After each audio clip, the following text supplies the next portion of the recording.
مگر تسی کدی سوچنا بھی نہ۔ ہمارے ویٹرنری ڈپارٹمنٹ کے پروفیسر ہوا کرتے تھے، میرے ان سے اچھے مراسم تھے۔ ایک دفعہ میں ان کے دفتر گیا، مجھ سے کہنے لگے، یار ایک مزے کی بات سناؤں تمہیں؟ جی سر، ضرور۔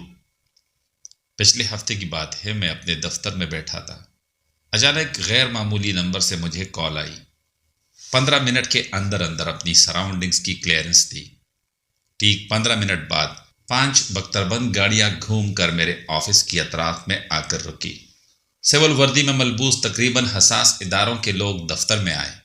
ایک آفیسر آگے بڑھا، امریکہ کی سفیر آئی ہے، ان کے کتے کو پرابلم ہے، اس کا علاج کر دے۔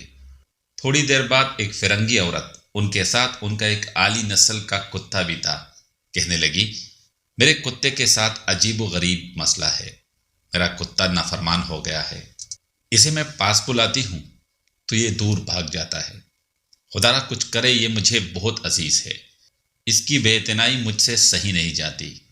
میں نے کتے کو غور سے دیکھا۔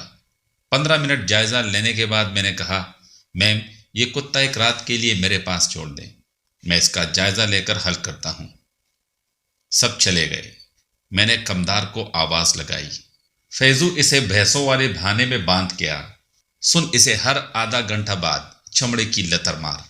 کمدار جٹ آدمی تھا، ساری رات کتے کے ساتھ لتر ٹریٹمنٹ کرتا رہا۔ صبح میں پورا عملہ لیے میرے آفس کے باہر سفیر زلف پریشان لیے آفس میں آدم کی۔ سر what about my pup؟ جناب میرے کتے کا کیا بنا؟ I said hope your pup has missed you too۔ میں نے کہا، امید ہے آپ کے کتے نے بھی آپ کو مس کیا ہوگا۔ کمدار کتے کو لے آیا۔ جو ہی کتا کمرے کے دروازے میں آیا، چھلانگ لگا کر سفیر کی گود میں آ بیٹھا، لگا دم ہلانے، منہ چاٹنے۔ کتا مڑ مڑ کر تشکر آمیز نگاہوں سے مجھے تکتا رہا۔ میں گردن ہلا ہلا کر مسکراتا رہا۔ سفیر کہنے لگی، سر آپ نے اس کے ساتھ کیا کیا کہ اچانک اس کا یہ حال ہے؟ میں نے کہا، ریشم و اطلس، ایئر کنڈیشن روم، اعلیٰ پائے کی خوراک کھا کھا کر یہ خود کو مالک سمجھ بیٹھا تھا اور اپنے مالک کی پہچان بھول گیا تھا۔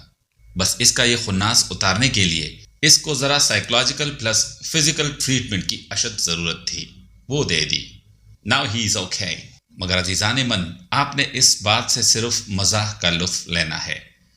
آپ نے یہ نہیں سوچنا کہ عوام کے خادم، منتخب نمائندے جب اپنے آپ کو مالک اور آپ کو غلام سمجھنے لگے، آپ کے ٹیکس کے پیسوں سے موج کر کے ان کی گردنوں میں سریا آ جائے، تو آپ کو بھی اس وقت ڈاکٹر صاحب بننا چاہیے۔ ایسا کبھی سوچنا بھی نہ، آپ صرف زندہ باد کے نعرے لگاؤ۔